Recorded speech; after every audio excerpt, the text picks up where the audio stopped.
Welcome to Swapna's academy पिलाने आज आम तुम सप्तम श्रेणी विज्ञान बही बहीर ना अच्छी जिज्ञासा से बहीर द्वितीय अध्याय जार ना अच्छी अम्लीय क्षारीय और निरपेक्ष पदार्थर अनुसंधान यही विषयटीर जहाँ सब सारणीर शून्यस्थान अच्छी अभ्यास जहाँ सब क्वेश्चन अच्छी सबूर आज आम उत्तर काढ़ी लिखा डिस्कसन करवा। जदि तुमको वीडियोटी भल लगे तुम लाइक करदेव सांगसाथी मान सहित शेयर कर दियो आउ जो मैंने सब चैनल नुआ अच्छ जल्दी जल्दी चैनल को सब्सक्राइब कर दे पाखरे थिबा बेल आइकन टी को दबाई दियो ताकि नुआ नुआ वीडियोर नोटिफिकेशन प्रथमे तुम पाखक पहुँची जीव। आउ जदि अन्य कौन सब्जेक्ट रिलेटेड वीडियो देखा चाहूँच ताले मते कमेंट बॉक्स रे जणाइले मु नेक्स्ट वीडियो सेटा आनिबि हैला। ताले चलो आरंभ करिबा। जहाँ सब छोट बड़ क्वेश्चन थी सारण थी सब पूरण करवा सब डिस्कसन करवा वीडियो के स्किप करनी लास्ट पर्यंत वीडियो रे रही था। प्रथम सारणी कौन अच्छी कौन क्वेश्चन अच्छी चलो देखिबा।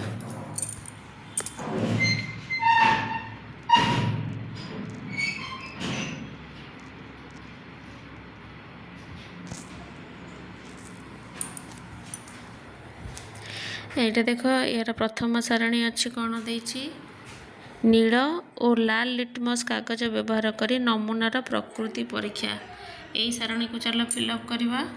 कौन केमती सारणी अच्छी देख फास्ट एपटे अच्छे क्रमिक नंबर तापर 1 2 3 4 कर देछि तापर नमूना पदार्थर नाम सब देछि जेमती कि लेंबू रस साबुन पानी अँला रस तेंतुली रस भिनेगार बेकिंग सोडार द्रवण चून पानी कल पानी लुगा सफा पाउडर द्रवण चीनी पानी लुण पानी यही सब देछि। तापर थर्ड कलम रे देछि लाल नील लिटमस कागजर रंग केमती हम सेटा लिखिबो तापर लाल लिटमस कागज को बुड़ेले तार रंग केमती हम सेटा लिखिबो। चलो चलो प्रथम सारणीटा फिलअप करवा। ये देख प्रथम सारणी लेंबू रस पदार्थर नाम लेंबू रस तादरे जदि नाली लिटमस कागज रंग माने बुड़ेब ताले कौन हम लाल रंग रे सॉरी जदि प्रथम नील लिटमस कागज रंगर चेंज कौन हम ना नीलटा लाल रंग रे परिवर्तन हो देखिपारछ। तापर लाल लिटमस कागज रंग केमती हम कौन परिवर्तन हेब नाही। सेमती साबुन पानी नमूना तादरे जदि नाली नील लिटमस कागज बुड़ेब ताले कौन हम कौन रंग परिवर्तन हेब नहीं। जदि लाल लिटमस बुड़ेब ताले नील रंग रे परिवर्तन हेब। अँला रसरे सेमती नील लिटमस कागज बुड़ेले लाल रंग रे परिणत हेब और लाल लिटमस कागज रंग बुड़ेले कौन परिवर्तन हेब नहीं। ये सब देछि देखि दियो। सेमती तेंतुली रसरे कौन देछि तेंतुली रसरे जदि नील लिटमस बुड़ेबा कागज लाल रंग रे परिणत हो और लाल लिटमस बुड़ेले कौन परिवर्तन हेब नहीं। भिनेगार रे जदि नील लिटमस कागज बुड़ेबा लाल रंग रे परिवर्तन हेब और नाली लिटमस बुड़ेले कौन परिवर्तन हेब नहीं। बेकिंग सोडार द्रवण रे जदि नील लिटमस कागज बुड़ेबा कौन परिवर्तन हेब नहीं और लाल लिटमस कागज बुड़ेले सेटा नील रंग रे परिवर्तन हो जिवो। सेमती चून पानी रे जदि नील लिटमस कागज बुड़ेबा कौन परिवर्तन हेब नहीं और जदि लाल लिटमस कागज बुड़ेबा नील रंग रे परिवर्तन हेब। सेही भलिया देछि देख कल पानी रे जदि नील लिटमस बुड़ेबा ताले कौन परिवर्तन हेब नहीं। नाली लिटमस कागज बुड़ेले भी कौन परिवर्तन हेब। लुगा सफा पाउडर द्रवण रे जदि नील लिटमस कागज बुड़ेबा परिवर्तन कौन हेब नहीं। जदि लाल लिटमस कागज बुड़ेबा नील रंग रे परिवर्तित हेब। चीनी पानी रे जदि लाल नील लिटमस कागज बुड़ेबा ताले कौन परिवर्तन हेब नहीं कि लाल लिटमस कागज बुड़ेले भी कौन परिवर्तन हेब नहीं। लुण पानी रे भी सेमती नाल लिटमस कागज बुड़े नील लिटमस कागज बुड़ेले कौन परिवर्तन हेब नहीं और लाल लिटमस कागज बुड़ेले भी कौन परिवर्तन हेब नहीं। बुझिपारल पिला माने। तापर देखिबा नेक्स्ट कौन अच्छी डिस्कसन करवा। ये सारणीटा मोर डिस्कसन सरीगला। तापर एठी गोटे अच्छी सारणी 2.1 नमूना सबको परीक्षा करी प्रकृति अनुଯାयी लिख। ये जो नमूना सबको परीक्षा है ताको प्रकृति अनुଯାयी भाग क भाग ख भाग ग करके लिखिबो हैला। कौन लिखिबा चलो देखिबा।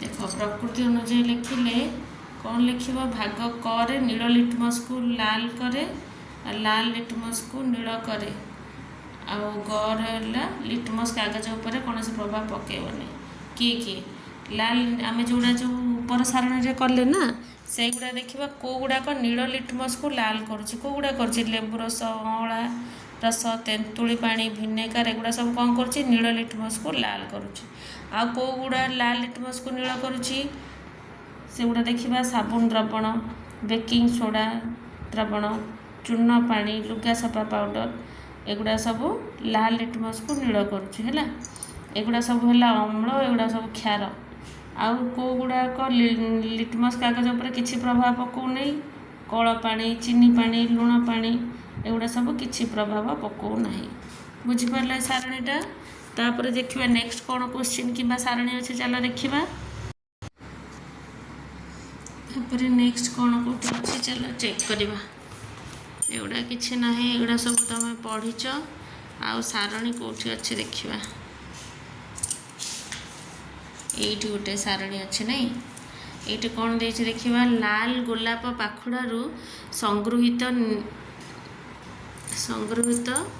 निष्कर्षक सहित विभिन्न नमूनार प्रकृति परीक्षण ये क्रमिक नंबर देछि नमूनार ना देछि तमे कौन लिख ना नमूना मिसेवा पर गोलापुर संगृहित रसर रंग कौन चेंज होछि सेटा लिखिबो आ पदार्थर प्रकृति कौन होछि सेटा लिखिबो चल देखिया ताले कौन हबो यार सारणी केमती पूर्ण करबा आंसर कौन हबो देखिए देखो एठी देखो नमूनार नाम देला लेंबू रसर जदि आम कौन गोलापुर संगृहित रस को बुड़ेबा ताले कौन हम सेटा गोलाप रसटा लाल हो गाढ़ गोलाप हो आ साबुन पानी रे जदि गोलापर रस को मिसेबा सेटा सबुज हो अँला रसर जदि गोलापर पत्र गोलापर संगृहित रस को मिसेबा सेटा लाल बा गाढ़ गोलाप हो आदि कल पानी बा लुण पानी रे मिसेबा गोलाप रस ताले सेटा कौन परिवर्तन हम ना ये पदार्थर प्रकृति कौन होची अम्लीय होची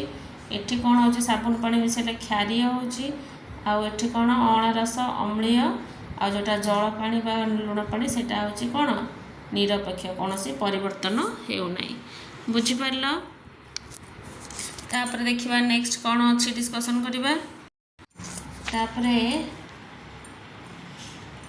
एटा सरला ना एटा सरला तापर एटा अच्छी सारणी एटा गोटे देख हलदी कागज साहाय्य नमूना गुड़िकर प्रकृति परीक्षा एमती सेमती क्रमिक नंबर देदेला नमूनार ना देदेला लेंबू रस साबुन द्रवण अँला रस तुम कौन कर नमूना को सब पकेब बुंदे बुंदे नमूना को पकईकि हलदी रंग कौन केमती रंग हम सेटा लिख बुझीगला बुंदे नमूना को पकेला परे हलदिया कागज कौ कागज ये देती ऊपर देख हलदी कागज ताले हलदी कागजर कलरटा कौन चेंज हम सेगुड़ा सब ये लिखा हलदी कागज पर लेंबू रस पकेले कौन हम साबुन द्रवण पकेले कौन हम अँला रस पकेले कौन हम आउ कौन सब ये तुम एक्सट्रा लिखिकी भी एगुड़ा सब फिलअप कर चलो देखा केमती आम फिलअप करवा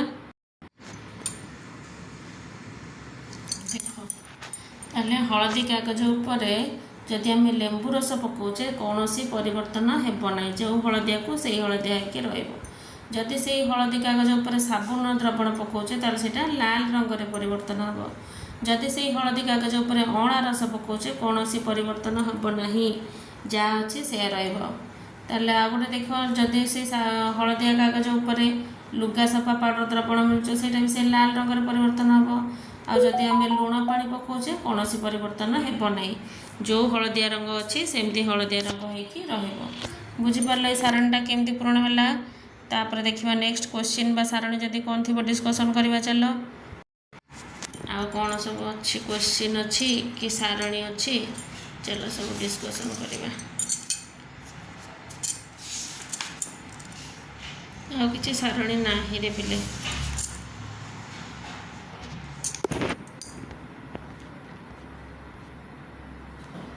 आस आम शिक्षण अभिवृद्धि करवा है यहाँ कौन अच्छी आस आम शिक्षण अभिवृद्धि करवा क्वेश्चन कौन देछि पढ़िबा एक द्रवण लाल लिटमस कागज को नील करे କେଉଁ ଦ୍ରବଣଟା ଲାଲ ଲିଟମସ୍ କାଗଜକୁ ନୀଳ କରେ ଆମେ ଏଗୁଡ଼ା ସବୁ ସାରଣୀ ପୁରିଲଅପ୍ କରିକି ଆସି ଦେଖିଲେ।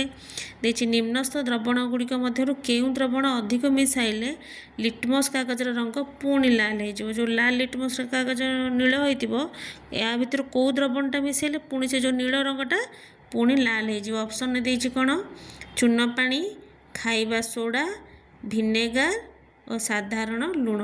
ସେ କାରଣ କିଛି ପଚାରେନି, ଖାଲି ଅପସନ୍ ଭିତରୁ କେଉଁଟା ଦେବ ସଠିକ୍ ଆନ୍ସର୍ ସେଇଟା ଦେଇଛି ନାଇଁ କି। ତାହେଲେ ଏହାର ସଠିକ୍ ଆନ୍ସର୍ କ'ଣ ହେବ ଜାଣିଛ ପିଲେ? ଏହାର ସଠିକ୍ ଆନ୍ସର୍ ହେବ ଭିନେଗାର। କ'ଣ ହେବ? ଭିନେଗାର। କାହିଁକି ନା ଆମେ ଜାଣିଛୁ କୌଣସି ଦ୍ରବଣ ଯଦି ଲାଲ ଲିଟମସ୍ କାଗଜ ନୀଳ ରଙ୍ଗର ପରିଣତ ହେବ ତାହା କ'ଣ ସେଇଟା କ୍ଷାରକ। କ୍ଷାରଟା ପଡ଼ିଲେ ନାଲିଟା ଯେଉଁ ନୀଳଟା ନାଲିଟା ନାଲି ଲିଟମସ୍ଟା ନୀଳ ରଙ୍ଗ ହେଇଯିବ। ତାର ବିପରୀତ ପ୍ରକ୍ରିୟା ପାଇଁ ମାନେ ନୀଳ ଲିଟମସ୍କୁ ନାଲି ରଙ୍ଗର କରିବାକୁ ହେଲେ ଆମକୁ ଦ୍ରବଣରେ ଅଧିକ କ'ଣ ମିଶାଇବାକୁ ପଡ଼ିବ? ଅମ୍ଳ। ତୁମେ ଜାଣିଛ କ୍ଷାର ମିଶାଇଲେ ନାଲିଟା ନୀଳ ହୋଇଯିବ। ଏଠି ଦେଇଛି ପୁଣି ଅପୋଜିଟ୍, ସେଇ ନୀଳଟାକୁ ପୁଣି ନାଲି ରଙ୍ଗରେ ଆସିବ। ତାର ଅପୋଜିଟ୍ କ'ଣ ହେବ? କ୍ଷାର ଯଦି ନୀଳ କରିଦେଲା ତାହେଲେ ତା ଦେହରେ ପୁଣି ନାଲି ରଙ୍ଗ ପକାଇଦେଲେ ତାହେଲେ ଆମେ ସେଇଗୁଡ଼ାକ ମାନେ ଅମ୍ଳ ତା ଦେହରେ ଯଦି ମିଶାଇଦେବା ତାହେଲେ ସେଇ ରଙ୍ଗକୁ ପୁଣି ନାଲି ରଙ୍ଗରେ ବଦଳାଇ ଦେବ। କାହିଁକି ନା ଅମ୍ଳ ହେଉଛି ନୀଳ ଲିଟମସ୍ କାଗଜକୁ ନାଲି ରଙ୍ଗରେ ପରିଣତ କରିଥାଏ। ସେଥିପାଇଁ ଏହା ଭିତରୁ ଯେଉଁ 4ଟା ଦ୍ରବଣ ଦେଇଛି ସେଇ ଦ୍ରବଣ ଭିତରୁ ଭିନେଗାର ଗୋଟେ ଅମ୍ଳ, ଆଉ ସବୁ କ୍ଷାର ହେଲା। ଭିନେଗାର ଯେହେତୁ ଗୋଟେ, ଆଉ ସବୁ କ୍ଷାର ନୁହେଁ, ଚୂନ ପାଣିଟା କ୍ଷାର, ଖାଇବା ସୋଡ଼ାଟା କ୍ଷାର, ଭିନେଗାରଟା ଅମ୍ଳ, ଆଉ ସାଧାରଣ ଲୁଣ ପାଣିଟା ତ ନିରପେକ୍ଷ ଆଉ ସେଥିରେ କୌଣସି ରଙ୍ଗ ପରିବର୍ତ୍ତନ ହେବ ନାହିଁ ଆଉ। ତାହେଲେ ଆ ଭିତରେ ଅମ୍ଳ କେଉଁଟା? ଭିନେଗାରଟା ହେଲା ଅମ୍ଳ। ଅମ୍ଳଟା ହିଁ ନୀଳକୁ ପୁଣି ପରିବର୍ତ୍ତନ କରି ନାଲି କରିବ, ଆଉ କ୍ଷାର ଗୁଡ଼ାକ ସବୁ କ'ଣ କରିବ? ଲାଲ ଲିଟମସ୍କୁ ନୀଳ କରିବ। ବୁଝିପାରିଲ? ସେକେଣ୍ଡ କ୍ୱେଶ୍ଚିନ୍କୁ ଯିବା। ସେକେଣ୍ଡ କ୍ୱେଶ୍ଚିନ୍ କ'ଣ ଦେଇଛି ପଢ଼। ସେକେଣ୍ଡ କ୍ୱେଶ୍ଚିନ୍ ଦେଇଛି ତୁମକୁ କ, ଖ, ଗ ନାମରେ 3ଟା ଅଜଣା ଦ୍ରବ୍ୟ ଦିଆଯିବ। କିଏ ଅମ୍ଳୀୟ, କିଏ କ୍ଷାରୀୟ ଓ କିଏ ନିରପେକ୍ଷ ତୁମକୁ କିନ୍ତୁ ଜଣା ନାହିଁ। ଦ୍ରବଣ କ ଲାଲ ଲିଟମସ୍ ଦ୍ରବଣ ମିଶାଇଲେ ତାହା ନୀଳ କରିବ, ଆଉ ଖରେ ଅଳ୍ପ କିଛି ବୁନ୍ଦା ହଳଦୀ ଦ୍ରବଣ ମିଶାଇଲେ ଏହା ଲାଲ ହୁଏ, ଏବଂ ଲାଲ ଗୋଲାପରୁ ପ୍ରସ୍ତୁତ ପଦାର୍ଥକୁ ଦ୍ରବଣରେ ମିଶାଇଲେ ତାହା ସବୁଜ ହୁଏ। ଉପରୋକ୍ତ ପରୀକ୍ଷଣରୁ ଦ୍ରବଣ କ, ଖ, ଗର ପ୍ରକୃତି ଜାଣିବା ପାଇଁ ଆମେ ନିମ୍ନସ୍ଥ କେଉଁ ଅନୁକ୍ରମଟି ଠିକ୍? ଅପସନ୍ ଦେଇଛି କ'ଣ ଅମ୍ଳୀୟ ଓ ଅମ୍ଳୀୟ କ, ଖ, ଗରେ। ତାପରେ ଅପସନ୍ ଖରେ ଦେଇଛି ନିରପେକ୍ଷ, କ୍ଷାରୀୟ, ଅମ୍ଳୀୟ। ଅପସନ୍ ଗରେ ଦେଇଛି କ୍ଷାରୀୟ, ଅମ୍ଳୀୟ। ଅପସନ୍ ଘରେ ଦେଇଛି କ୍ଷାରୀୟ। ତାହେଲେ ଆ ଭିତରୁ କେଉଁ ଅପସନ୍ଟା ଠିକ୍ ହେବ ଜାଣିଛ ପିଲେ? ୟା ଭିତରୁ এই ঘ অপশনটা ঠিক হব, କ୍ଷାରୀୟ। କାହିଁକି ଠିକ୍ ହେବ? କାହିଁକି ନା ଯେଉଁ ଅପସନ୍ କରେ ଦେଇଛି କ, ଖ, ଗରୁ କ'ଣ ଦେଇଛି? ଲାଲ ଲିଟମସ୍କୁ ନୀଳ ରଙ୍ଗରେ ପରିଣତ କରାଇବ କିଏ? କ୍ଷାରୀୟ। ହଳଦୀ ଦ୍ରବଣକୁ ରଙ୍ଗ ଲାଲ କରିଥିବାରୁ ସେଇଟା ବି କ୍ଷାରୀୟ। ତାପରେ ଦେଇଛି ଯେଉଁ ଲାଲ ଗୋଲାପ ପ୍ରସ୍ତୁତ ଦ୍ରବଣକୁ ସବୁଜ ରଙ୍ଗରେ ପରିଣତ କରିବ ସେଇଟା ବି କ୍ଷାରୀୟ। କ, ଖ, ଗ 3ଟାକ କ୍ଷାରୀୟ। ତେଣୁ ଅପସନ୍ ଘଟା ହେବ ଠିକ୍ ଆନ୍ସର୍। ତାପରେ ଦେଖିବା 3 ନମ୍ବର କ୍ୱେଶ୍ଚିନ୍ କ'ଣ ଦେଇଛି। 3 ନମ୍ବର କ୍ୱେଶ୍ଚିନ୍ ଦେଇଛି ଚିତ୍ର 2.13, 2.14 ଓ 2.15। ଦେଖ 3ଟା ଚିତ୍ର ଦେଇଛି, ତାକୁ ପର୍ଯ୍ୟବେକ୍ଷଣ ବିଶ୍ଳେଷଣ କର ଯେଉଁଥିରେ ଲାଲ ଗୋଲାପ ରସକୁ ପ୍ରସ୍ତୁତ କାଗଜପଟି ବ୍ୟବହାର କରାଯାଇଛି। ପ୍ରତି ପାତ୍ରରେ ଥିବା ଦ୍ରବଣକୁ ପ୍ରକୃତିକୁ ନାମାଙ୍କିତ କର। ତାମାନେ ଏଇ ଯେଉଁ 2.13 ସେଥିରେ କ'ଣ ହେଇଛି? ସବୁଜ ରଙ୍ଗ ପରିବର୍ତ୍ତନ ଦର୍ଶାଯାଇଛି। ତାମାନେ ସେଇଟା ସବୁଜ ରଙ୍ଗ ହେବ ମାନେ ସେଇଟା କ'ଣ ହେବ? କ୍ଷାରୀୟ ଦ୍ରବଣ। ଆଉ ଚିତ୍ର ଖ ମାନେ କେଉଁଟା? ସେକେଣ୍ଡଟାରେ କ'ଣ କରାହେଇଛି? ରଙ୍ଗରେ କୌଣସି ପରିବର୍ତ୍ତନ ହୋଇନାହିଁ, ତେଣୁ ସେଇଟା ନିରପେକ୍ଷ ହେବ କିମ୍ବା ଅମ୍ଳୀୟ ବି ହୋଇପାରିବ।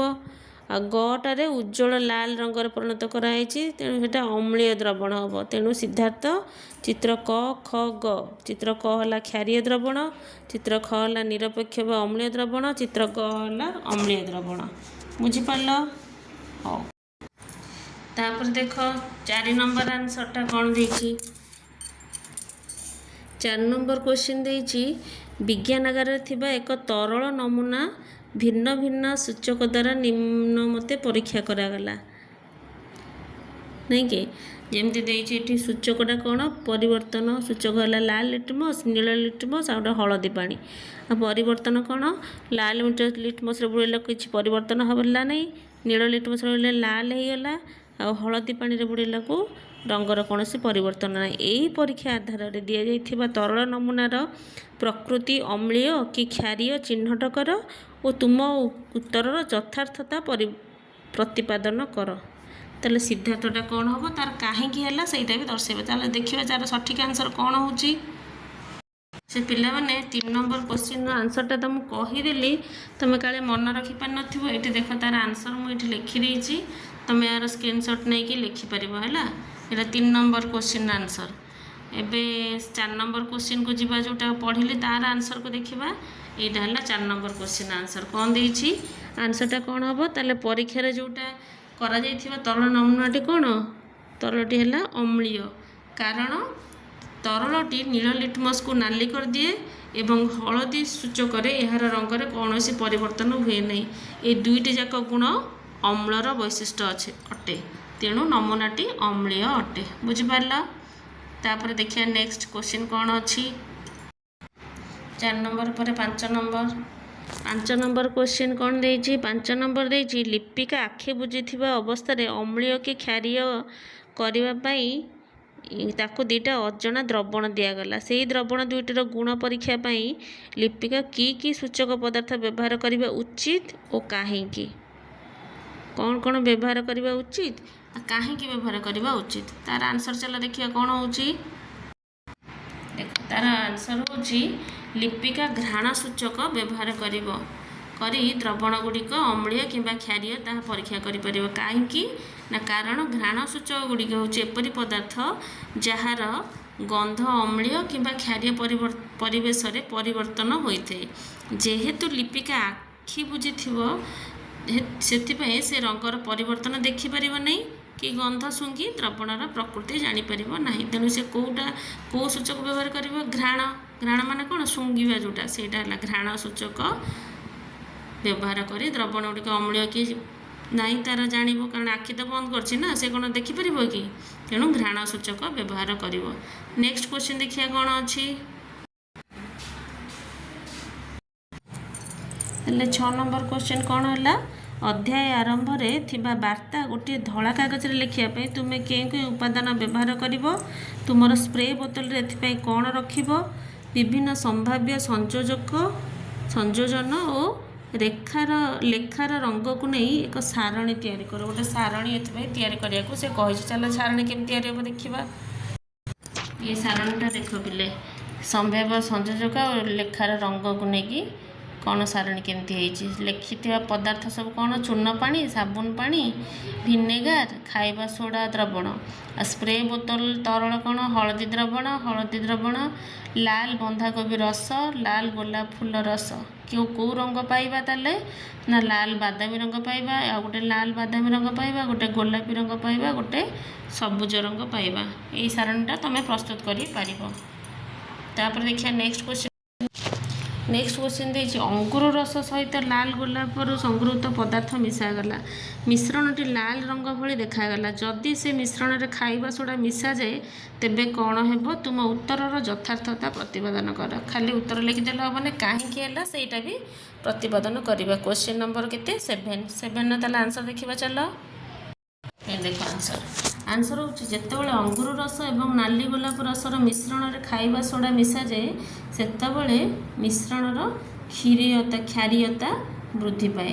କ୍ଷାରୀୟ ପରିବେଶରେ ନାଲି ଗୋଲାପ ରସର ରଙ୍ଗ ସନ୍ତୁଳ ସବୁଜ ହୋଇଯାଏ, ତେଣୁ ଖାଇବା ସୋଡ଼ା ମିଶାଇବା ପରେ ମିଶ୍ରଣଟି ସବୁଜ ରଙ୍ଗରେ ପରିଣତ ହେବ। ବୁଝିପାରିଲ।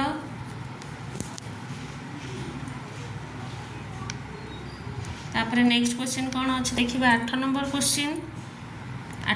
କ୍ୱେଶ୍ଚିନ୍ ଅଛି କମଳା ରସ ବ୍ୟବହାର କରି ଜ୍ୟୋତି ତାର ଜନ୍ମଦିନରେ ତା ଆଈ ପାଖକୁ ଏକ ଗୁପ୍ତ ବାର୍ତ୍ତା ପଠାଇଲା। ବାର୍ତ୍ତାଟି ପଢ଼ିବା ପାଇଁ ଜ୍ୟୋତିର ଆଈକୁ କେମିତି, ସେ କମଳା ରସରେ ଲେଖିଛି, ସେ କେମିତି ତାକୁ ପଢ଼ିବ, ତାହେଲେ ତାକୁ କ'ଣ ସାହାଯ୍ୟ କରିବ, କେଉଁ ସୂଚକ ବ୍ୟବହାର କଲେ ବାର୍ତ୍ତାଟି ସ୍ପଷ୍ଟ ପଢ଼ିପାରିବ। ଦେଖ ଜ୍ୟୋତି ଆଈ ଅମ୍ଳକ୍ଷାର ସୂଚକ ବ୍ୟବହାର କରି ସେହି ଗୁପ୍ତ ସନ୍ଦେଶଟିକୁ ପଢ଼ିପାରିବ, କାରଣ କମଳା ରସ ପ୍ରକୃତିର ଅମ୍ଳୀୟ। ସେ ସନ୍ଦେଶଟିକୁ ଦୃଶ୍ୟମାନ କରିବା ପାଇଁ ଗୋଲାପ ରସ କିମ୍ବା ବିଟ୍ରୁଟ୍ ରସ କିମ୍ବା ଜାମୁକୋଳି ରସ ବ୍ୟବହାର କରିପାରିବ ହେଲା। ତାପରେ 8 ନମ୍ବର କ୍ୱେଶ୍ଚିନ୍ ସରିଲା। 9 ନମ୍ବର କ୍ୱେଶ୍ଚିନ୍ କ'ଣ ଦେଇଛି ଦେଖିବା। 9 नंबर क्वेश्चन देछि प्राकृतिक सूचक किपरि प्रस्तुत करा जे उदाहरण सह वर्णना कर। तार आंसर देख रंगीन पिगमेंट थिबा उद्भिद अंश को व्यवहार करी प्राकृतिक सूचक प्रस्तुत करि परिबे। उदाहरण स्वरूप नाली गोलाप रस प्रस्तुति। गोलाप पाखुड़ा को धोई भल भाबरे छेची दियंतु। एहा को एक ग्लास रे रखी सेतिरे किछि गरम पानी मिसांतु। 5 ରୁ 10 मिनिट पर मिश्रण को छाणी दियंतु। एही प्रस्तुत चरकटी एक सूचक जहाँ अम्ल नाली एवं क्षार सबुज रंग होता है। 9 नंबर क्वेश्चन आंसर पाइगल। 10 नंबर देख 10 नंबर देछि तुमको भिनेगार खाइबा सोडार द्रवण और चीनीर द्रवण यही 3टी तरल पदार्थ दिज्व। केवल हलदी कागज व्यवहार कर तुम्हें से 3टी पदार्थर प्रकृति चिन्हट कर कि यार कारण वर्णना कर। ताहले आंसर कौन हम जो तरल पदार्थटी हलदी कागज नाली रंग कर दिए सेटा कौन सेटा होछि खाइबा सोडा बा क्षार। कारण हलदी केवल क्षारीय द्रवण में ही नाली रंग होता है। अन्य 2टी तरल पदार्थ हलदी कागज रंग परिवर्तन करती नहीं। तेणु सेगुड़िक भिनेगार किंबा चीनी द्रवण हो पारे। यार कारण होछि हलदी अम्लीय किंबा प्रशमित द्रवण में हलदिय हो रहे। तेणु यह द्वारा सेमानक मध्यरे पार्थक्य जानिबा संभव नुहे। बुझीगला। तापरे 11 नंबर क्वेश्चन कौन देछि लाल गोलापर प्रस्तुत पदार्थ को एक तरल एक्स मिसाइले तरल रंग सबुज हुए। कहल चरक एक्स प्रकृति कौन। तरल एक्स प्रकृति कौन। से तरल एक्स रे अधिक अँला रस मिसाइले कौन हेबो। तार आंसर होछि तरल एक्स प्रकृति रे क्षारीय। कारण यह नाली गोलाप रस को सबुज कर दिए। अँला रस अम्लीय एवं जितेबले अधिक पानी में मिसा जाए यह तरल एक्स क्षारीयता को प्रशमित करी द्रवण को अम्लीय कर दिए। फल कौन हुए ना नाली गोलाप रसर रंग पुनर्बार नाली हो। जोड़ा सब तुम कॉपी लिखिदेव है। तापर तुम लास्ट क्वेश्चन दे गोटे ग्राफ देछि निम्न दिया प्रवाह चित्र बा फ्लो चार्ट जोटा कहते से सूचना गुड़ी को पर्यवेक्षण विश्लेषण कर। खाली स्थान में सूचना गुड़ी को पूर्ण कर। मुझे खाली स्थान में सब सूचना गुड़ी पूर्ण कर देछि। तुम यहाँ माने जूम करिकी पॉज करिकी भी लिखिपर है। ये देख ये मु अम्लीय लिखी एठी शून्य स्थान में क्षारीय लिखी एठी अम्ल क्षार सूचक लिखी एठी चूर्ण लिखी एठी देखा जाउछि खत एवं कंपोस्ट। क्षारीय मृत्तिका को खत एवं कंपोस्ट द्वारा प्रतिकार करा जाई पारिबो। पढ़ी होछि तो मृत्तिकार प्रकृति अम्लीय होइतिबो मृत्तिकार प्रकृति क्षारीय होइतिबो। मृत्तिका प्रकृति परीक्षा पे केउ सूचक व्यवहार करिवो ना अम्ल क्षार सूचक। तापरे अम्लीय मृत्तिका को डैश द्वारा प्रतिकार करा जाई पारिबो चूर्ण द्वारा। एटा क्षारीय मृत्तिका को खत एवं कंपोस्ट द्वारा प्रतिकार करा जाई पारिबो। एतिक ହେଲା तार आंसर। आज क्वेश्चन आंसर ये सरला। आउे किसी अच्छी कि क्वेश्चन आंसर देखा कि ना यहाँ अधिक जान यहाँ सब अनुसंधानमूलक प्रकल्प एगुड़ा सब तुम क्लास वर्क गुड़ाक एतिक पिलाटी पिला माने आज आमर द्वितीय विषय क्वेश्चन आंसर ये सरीगला। तापर नेक्स्ट वीडियो रे आ गोटे चैप्टर आनिबा ताले आज पे वीडियो टी रखिबा। यदि वीडियोटी भल लगी तुम मैंने लाइक कर निज सांगसाथी मान शेयर कर जदि अन्य कौन सब्जेक्ट रिलेटेड वीडियो दरकार कमेंट कर जो मैंने चैनल नुआ थी चैनल टी को सब्सक्राइब करदेव। मुझे रोचे पिला माने वंदे मातरम। नेक्स्ट वीडियो पुणी देखा।